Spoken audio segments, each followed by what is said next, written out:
and St Pancras in this constituency. Anti-militarist, author and campaigner.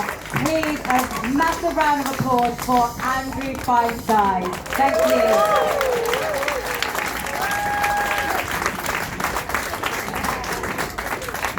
Thank you very much, and thank you so much to so many of you for being here. And also, let's not forget, thank you to the organizers.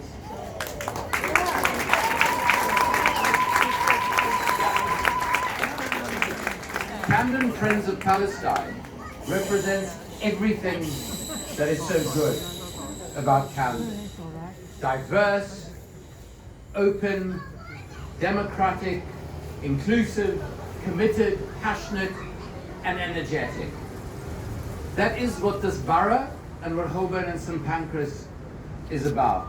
And the way people here have come together in support of the Palestinian people is quite extraordinary. To have a member of parliament representing this constituency who is pro-genocide, pro what Martin Ford KC in a report commissioned by Keir Starmer that is tried very hard to forget exists, pro a hierarchy of racism in which somehow there's a difference between the evils of anti-Semitism, Islamophobia, anti-black racism, and all forms of discrimination, which is a nonsense. As my former boss Nelson Mandela said, you are either against all forms of racism and discrimination, or you are part of the racism problem. And we know exactly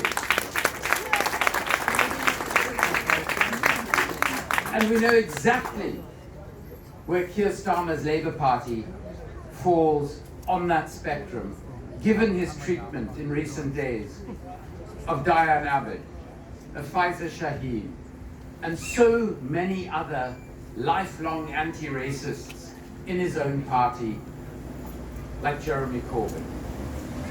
Let's not forget, and I say this as a Jew, as the son of a Holocaust survivor, let's not forget that Keir Starmer has expelled more Jewish members of the Labour Party in the short time that he has been leader than all other leaders in the party's history combined, and he's done that in order to combat racism and anti-Semitism? I mean, that would be like expelling Nelson Mandela from the African National Congress What are we going to do about the hostages? in order to promote racism. Can I suggest... No, leave him. Leave him, don't touch him. No. Can I just say, sorry, guys, everybody, please just calm down. Calm down. I happen to agree with that gentleman. We should free all of the hostages.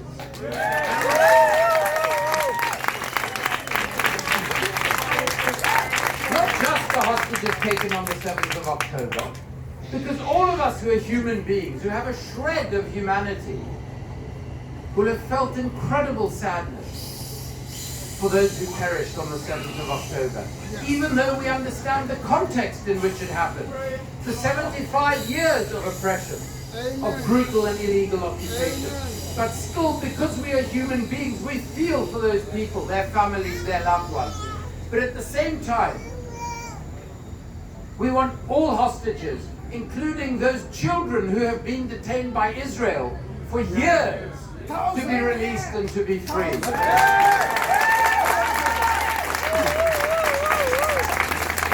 Now, I should say that both the organizers and I personally invited Keir Starmer to be here this evening and to debate with us the Labour Party's position on Gaza. Now, he didn't say yes or no. Not that it would matter, because if he said yes, 30 seconds later he'd change his mind. 30 seconds after that he'd change his mind again when he was told there was new focus group information. This is a human rights lawyer who has lost his humanity. We are his constituents. Do we deserve to have someone like that representing us? No. And the problem is, in our political process, we've forgotten what representative democracy is supposed to be. In South Africa, Nelson Mandela said to us, the ANC MPs, he came into our caucus meeting and he said, "Who here thinks you're important?" And of course he knew that a few people would put up their hands. And he said to them, the moment you think you are more important than the people who put you here, the people you represent, the people who pay your salary, that is the point at which you are of no use to those people, that you are of no use to your community, you are of no use to this movement, to this parliament, or to your country. The vast majority of our MPs, including our own constituents MP, have forgotten that. How is it possible that as we continue to watch a genocide on our screens every day, as 76% of the people of this country, and probably close to 90% of the people of Camden and Holborn and St. Pancras have wanted a ceasefire for months, have wanted a halt to arms sales to Israel for months, our MP will not reflect our views, and nor will any other senior mainstream politician. And it's really important. It's disgraceful. Of course. What we have to remember is that one of the reasons we have such chronic underinvestment in our NHS, in our schools, in our benefits and care system, in our public transport system, is because of the tens of billions of pounds of our money that is being used to subsidize the weapons makers who are manufacturing the weapons that are being sent to Israel from the RAF base in Cyprus almost every day. These two things are related, and we must not forget that. And the relation goes further, because the trade in weapons, which requires us to have ridiculous defense budgets of billions and billions of pounds that are spent on things that don't make us safer but actually make us less secure, which results in that underinvestment. 40% of all corruption in all global trade comes through the global trade in arms.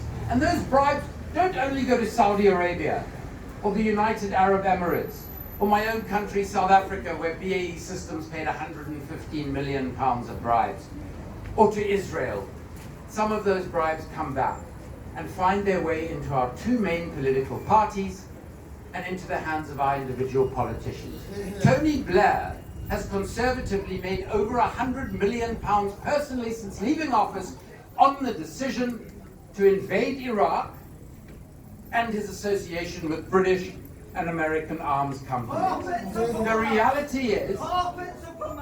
reality is, terrorist sympathizers. Shame on the lot here. Thanks for your opinion. We happen to disagree with you. This is a breach of the peace. What we should remember is that both parties. You all hate Britain.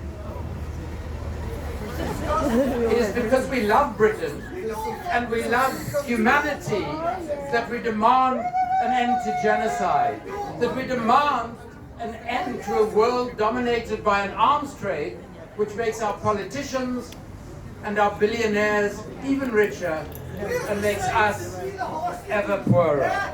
We do want to free the hostages, all of them, all of them, all of them.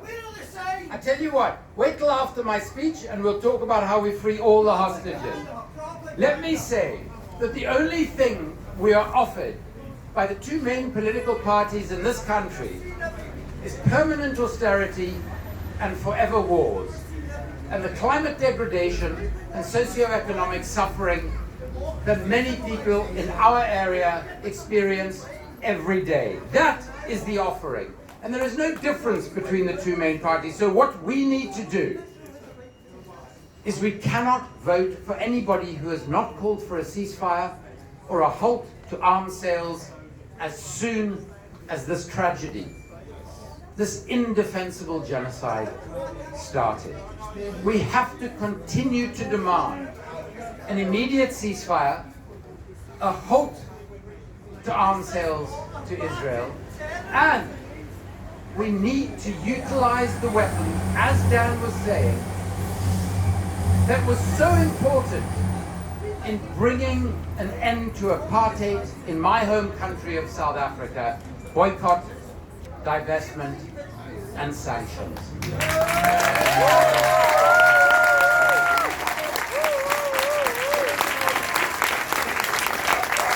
And I know that there are many people standing here today who are parts of the tens of millions of people around the world who participated in BDS on behalf of the people of South Africa.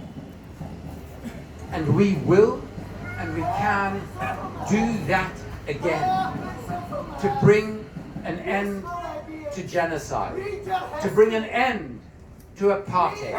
And I cannot believe that I'm having to say that in 2024. That is the tragedy of our world. So to overcome it in Camden, in London, in the United Kingdom, let us work to ensure that every time people walk past an Israeli product, they ignore it. Every time. Every time they have the option of doing business with a company that supports Israel, they do not. And let us honor not only the 40,000 people who have been murdered, those who are trying to survive in Rafah today and tomorrow. Let us also honor my former boss, Nelson Mandela, who emerged from 27 years in an apartheid jail to say, our freedom is incomplete without the freedom of the Palestinian people. Thank you.